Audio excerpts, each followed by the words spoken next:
This video is sponsored by Launch Tabletop, a full-scale board game manufacturer with a print-on-demand prototyping service, Launch Lab.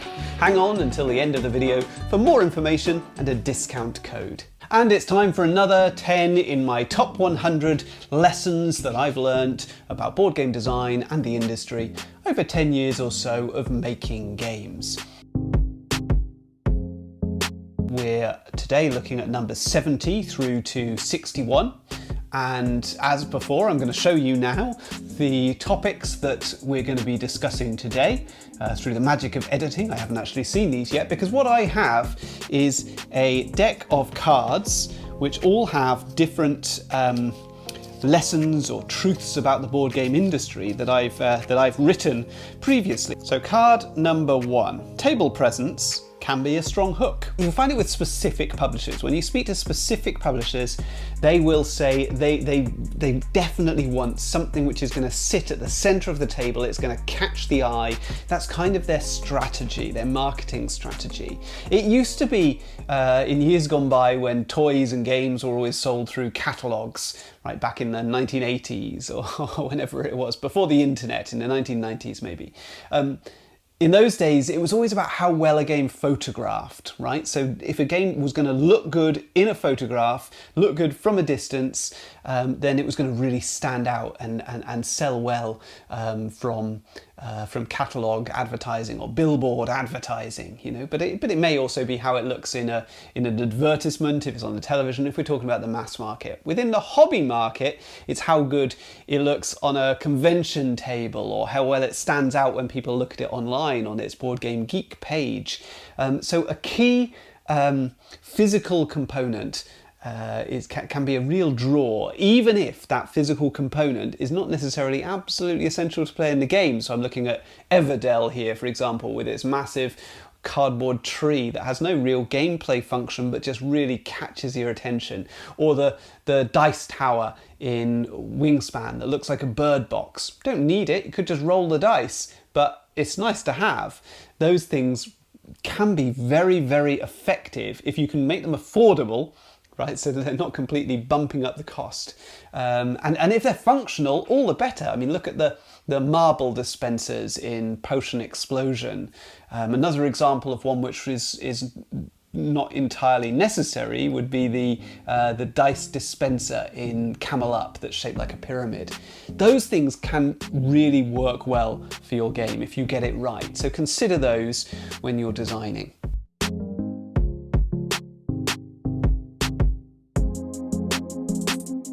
Work on many games. I think people get too caught up in a single game and it creates a whole bunch of problems. They become very, very attached to it. They don't want changes to be made to it. It makes rejection much harder to take. And if you get stuck, it can be really, really disheartening because you just keep on trying to push through, you're not getting anywhere. If you work on multiple games, a lot of those problems go away. You know, if you get stuck, you can't really work out a solution, fine, we'll put it to one side, we'll work on something else. And then the solution will inevitably pop up. A solution's just popped into my mind a couple of weeks ago for a game that I've been designing since 2014. And it's been on the shelf probably since about 2016, right? For the last 7 years or so, there's been a problem in that design that I haven't been able to fix. And over the last couple of years, I've not really thought about it. One day recently, just popped into my head when I was playing another game. I thought, hang on a minute, this might be the solution for my game. So working on multiple games really helps. It really helps when one of your games flops, okay, when it sinks or when it gets a bad review or something like that. If you've got other stuff that's going on, it doesn't hurt so bad, right? Because you've got other things going on. You're not reliant on just one thing. You also learn a lot by working on different types of games. So I would say all round, it's a good strategy. Don't just focus all your attention on one thing. Work on multiple things and you'll have a much more rounded, healthy experience and relationship to your projects.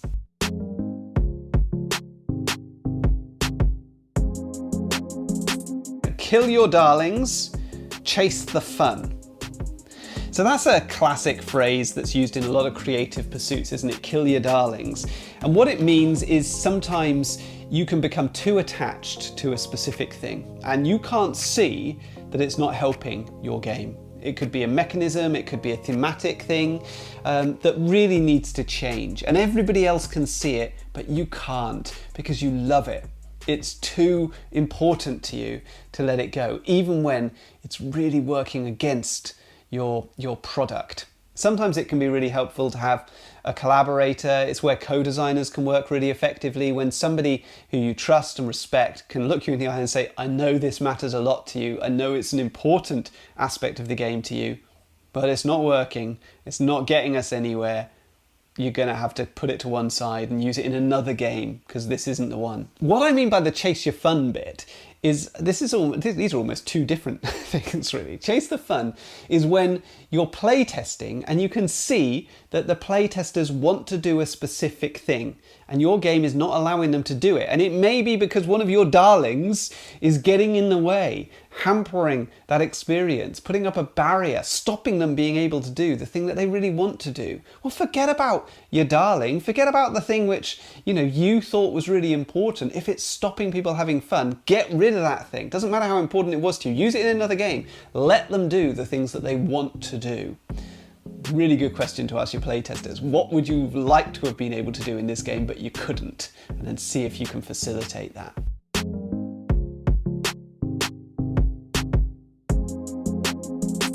You can pitch virtually, but in person is superior. And maybe it's unfair of me to make this statement because I don't do much virtual pitching, and perhaps it's great and I'm just no good at it. I don't know. I have done it, don't get me wrong, I have done virtual pitches and I've done it successfully as well. But in person is so good. Meeting people in person, looking them in the eye, getting to know what they're about, them getting to know what you're about, having the opportunity to make a bit of small talk, to get the game out on the table, show them some physical components so they can touch it, feel it, see it. It's a very different experience to showing them a little video online or trying to angle your webcam so that you can see the game on the table. Don't do that. Make a pre-made video or show them a PowerPoint with some images. Okay, don't rely on your webcam bending around to show them the table. That's not going to work at all. Virtual pitches, even after, when did we all start using Zoom? And I know there were things before the pandemic, but 2020 was the year where we really started to get stuck in with Zoom and Microsoft Teams and all these sorts of things. But they haven't really advanced, have they? I'm always shocked by how little they've changed in that sort of 3 or 4 year period. All the things that I wished I could do with Zoom and Teams back in early 2020, I still wish I could do with them now. So yes, publishers will meet with you virtually and it's much, much cheaper and you don't have to wait for conventions. My preference is still hang on for those conventions. You see them as a big deadline that you're working towards and get in there and use all your energy on that few days. And that, for me, is a much, much better experience, mainly because of the relationships. I just enjoy the communication and building those relationships. You can't do that virtually. And it's too easy for them to say no. Okay, in person, they've given you half an hour, they're going to spend half an hour with you, probably. And if you run out of things to show them with your game, they're not interested, well then you get talking about their strategies for the future, what their plans are, even just what they've enjoyed at the convention, and you start to build relationships, build a network. Co-designs halve your income, but they double your fun. Co-designs are a mixed blessing because the people who get on really well with co-designs and do it a lot will tell you it's fantastic, and of course they will because they're doing it all the time and it's the way that they know how to do things and they've got fantastic co-designers.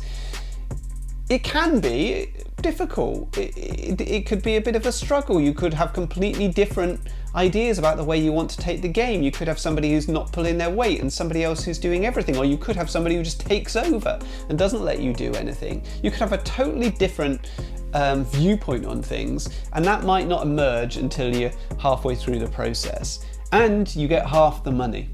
And actually the money is very small anyway. You don't earn an awful lot from game design unless you're very, very successful. So by taking on a co-designer, you are potentially speeding things up, but also potentially going to sink your game, because once you've agreed to kind of develop it with this other person, once it doesn't work, that relationship's not working, well, who develops it now? What happens to that game? It goes on the shelf because nobody really owns it. You know, it's split between the two of you. But if you get it right, then it's really, really fun. Okay, I've co-designed a lot with a local designer in Wales called Rob Fisher, and it's really, really good to just have that sounding board. We've worked together a lot, we understand each other, we've got a similar mindset for these things, and any ideas that we have, we can just bounce them off each other, and you're just sharing the whole experience in a way that, you know, other friends and family can't, because they're not in it, they're not invested in it in the same way. They may not be that interested in games really beyond a very superficial interest. So somebody who's really devoted to it and connected to it, it's really, really fun to share that experience.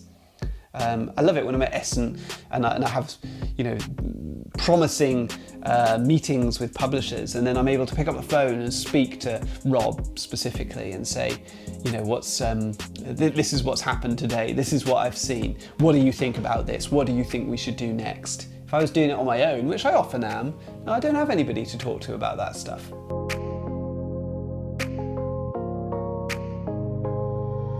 Game design is addictive. Keep it in check. Right, I think that's important.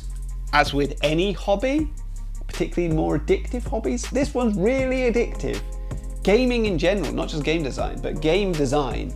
Oh my word, you can go down a rabbit hole, you can spend all your time, you can spend loads of money, you could devote your life. Okay, this is like a full-time gig that you do on the side of your full-time job. It can take over all your evenings, all your weekends, and you know, you may have a family that you need to spend time with. And even if you don't, well, maybe you want to be working on you know, other networks, not sitting in your dining room cutting up cardboard, you know. And stop watching this video, go and find yourself a network of people, build a social life outside of game design. Game design is really addictive, and yeah, you've got to have a life, you've got to have other hobbies outside of it. I've struggled with this over the years. Game design has increasingly taken over all my spare time.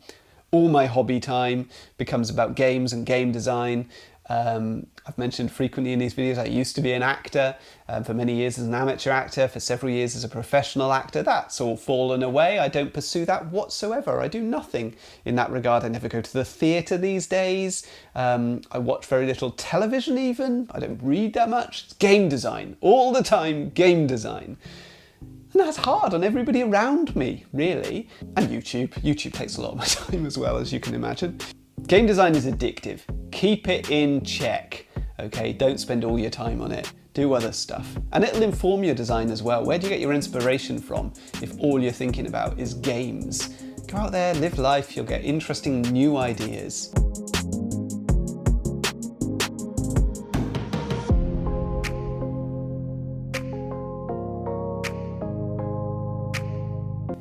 You don't earn enough to playtest 100 times.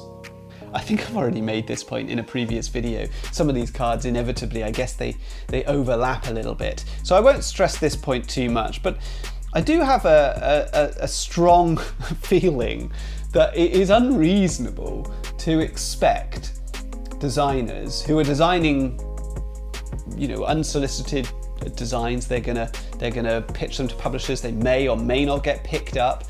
Why would you playtest your game hundreds and hundreds of times, hundreds or thousands of hours of unpaid time going into that when it may or may not get picked up? That's a huge risk. And also, your playtesters aren't getting paid for it. So a lot of people's time is getting wasted there potentially. Really feel that if you're going for that super duper balanced game, really that falls to the publisher to do that sort of work after there's a contract in place, after things have been signed and everybody knows what the deal is. And the publisher hopefully has more resources to do that and can, recompense their playtesters, or at the very least find playtesters who are willing and are not being exploited in any way to do it. There's a lot of people in the board game industry who are not being paid, adequately for creative work, inevitably, because the margins in everything are so small. Yeah, with margins so tight, I don't think you can playtest 100 times. You're not going to be making enough games. If you're spending all your time on that single game, then you're not going to be making enough to earn anything like a living. You're going to be working for basically nothing, essentially, at that point. I've made a whole video about this, the big myth about playtesting, so maybe go back and watch that one, and maybe I can talk about it a little more clearly. If they're rude, they go on my list. So I'm talking about publishers here. So I've mentioned in a previous video that publishers are very warm and very friendly. And of course that is the case for the vast majority of publishers. The vast majority of publishers are lovely. Every now and then though, maybe once in a convention, so I'm talking 1 in 20, 1 in 30 publishers where, do you know what, they're not very warm, they're not very friendly, they may even say something that irritates me. I was going to use a stronger phrase. They might offend my sensibilities. Okay, they might be critical of a certain genre of game, or that I show them a game and they dismiss it and they're not really making any sense. They're basically showing a lack of knowledge of the industry, or they're not thinking about what they're saying, or they're not respecting the time that I've put into it, or the fact, or they're critical of something where I think, well, obviously I've thought of that. Obviously I've thought of that and I've worked on that. Sometimes it can be quite belittling, but this is rare. They're few and far between, but you can guarantee if I've met one of those people, I'm not going back to that publisher. If somebody is rude and dismissive of me, there are loads of publishers I can speak to. I don't need to speak to that one. I will smile and say, thank you very much, and move on, okay? So it's not like I'm shouting them down or arguing with them. I never debate with them. It's not worth it. But they go on my list. Don't bother contacting that person again. I could do without the stress.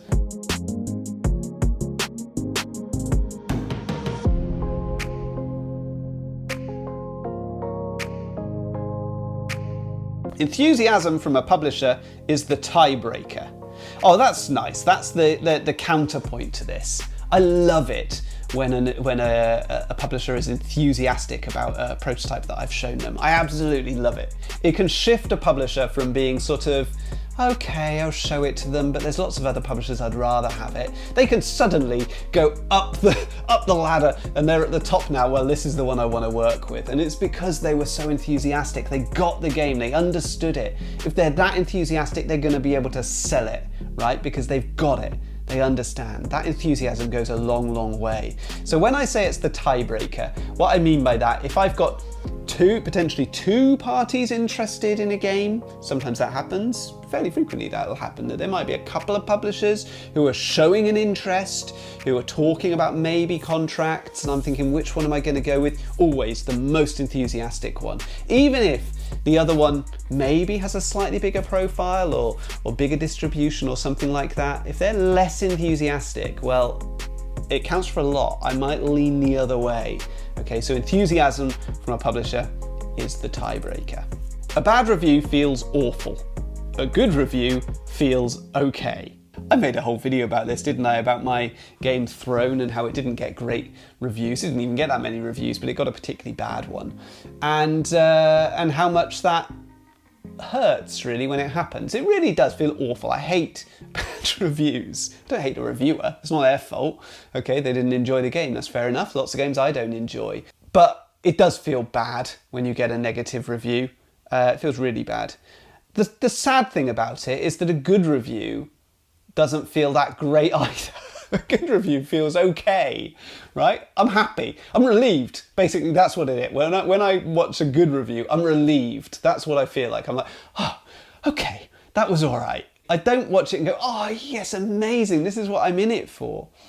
And I think that's probably because the reviewers aren't really my target. That's not really who I'm making the game for. I'm much more interested in, I love it when, friends or friends of friends, or sometimes it will be like my parents, friends, or it'll be the kids of one of my friends that play my games, and they come back and they say they had this great time, or they send me photos and they're smiling and they're laughing. I love that stuff. I love that personal touch. I really like an Amazon comment, right? Somebody who's not in the gaming hobby necessarily. A comment on Amazon is often it's from somebody who's just picked up the game, they don't really know much about games, and they say they really enjoyed it. Oh, I love that. That's really, really satisfying. But actual, genuine connection with real people playing the game, that's where the real satisfaction is.